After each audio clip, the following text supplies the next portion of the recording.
உங்க எல்லாருக்குமே கண்டிப்பா டைட்டானிக் கப்பலை பத்தி தெரிஞ்சிருக்கும். இது கரெக்டா ஏப்ரல் 14 1912 ஒரு ஐஸ்பர்க்ல மோதி கடலுக்குள்ள மூழ்கி போயிருச்சு. ஆனா இத்தனை வருஷம் ஆகியும் ஏன் யாருமே டைட்டானிக் கப்பலை மேல கொண்டு வர ட்ரை பண்ணல? இருக்கிற பாடிஸ் கூட யாரும் எடுக்க ட்ரை பண்ணல அப்படின்னு யோசிச்சு பாத்திருக்கீங்களா? அதுக்கு ஆன்சர் என்ன அப்படின்னு நான் உங்களுக்கு சொல்றேன். அது இந்த வீடியோ பிடிச்சா மறக்காம லைக் பண்ணி சேனல் சப்ஸ்கிரைப் பண்ணி வச்சுக்கோங்க. சப்ஸ்கிரைபர்ஸ் கம்மியா இருக்கு தப்பா நினைக்காதீங்க. நல்ல கமெண்ட்ஸ்லாம் வரும். மறக்காம சப்ஸ்கிரைப் பண்ணி வச்சுக்கோங்க. முதல்ல அந்த டைட்டானிக் கப்பல் வந்து நார்த் அட்லாண்டிக் ஓஷன்ல தான் போய் மூழ்கிச்சு. அதுவும் சும்மா சாதாரண ஹைட்ல போய் மூழ்கலங்க. கிட்டத்தட்ட 13,000 அடி ஆழத்துல தான் போய் மூழ்கி இருக்கு. அந்த ஒரு ஆழத்துல வந்து பிரஷர் வந்து கிட்டத்தட்ட 6000 PSI பிரஷர் இருக்கும். இந்த ஒரு பிரஷர்ல வந்து மனுஷங்களை தாங்குறது அப்படிங்கிறது சாதாரண விஷயமே கிடையாது.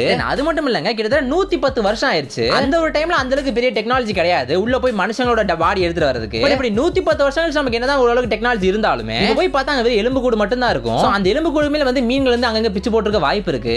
டைட்டானிக் கப்பலை மேல கொண்டு வரது அப்படிங்கிறது சாதாரண விஷயமே கிடையாது. டைட்டானிக் கப்பலோட சைஸ் சாதாரண சைஸ் கிடையாது, ரொம்ப பெரிய சைஸ். என்னோட வெயிட் வந்து கிட்டத்தட்ட 46,000 டன்னுங்க. யுனெஸ்கோ வந்து இந்த ஒரு இடத்தை வந்து கல்ச்சரல் ஹெரிடேஜ் சைனா வந்து கருதி இருக்காங்க. அதுல வந்து எந்த விதமான ஒரு கமர்ஷியல் ஆக்டிவிட்டிஸ்க்காகவும் இந்த இடத்தை யூஸ் பண்ணக்கூடாது அப்படின்னு சொல்லியிருக்காங்க. ஏன்னா இந்த இடத்துல வந்து கிட்டத்தட்ட 1000க்கும் மேற்பட்டவங்க இறந்திருக்காங்க. இப்ப டைட்டானிக் படத்தை எடுக்கிறதுக்காக அந்த படத்தோட டைரக்டரான ஜேம்ஸ் கேமரூன் வந்து 1995 இருந்து 1996 வரைக்கும் கிட்டத்தட்ட 12 தடவை டைட்டானிக்கை பார்க்க டைவ் அடிச்சிருக்காரு. ரஷ்யாவோட சப்மரீன்ஸை யூஸ் பண்ணி டைட்டானிக்கை மேல கொண்டு வரது அப்படிங்கிறது வாய்ப்பே இல்லாத விஷயம் தான். அப்படியே போதும் நம்ம சேனலை சப்ஸ்கிரைப் பண்ணிட்டு போயிருங்க. நிறைய சூப்பரான வீடியோஸ்லாம் பார்க்கலாம்.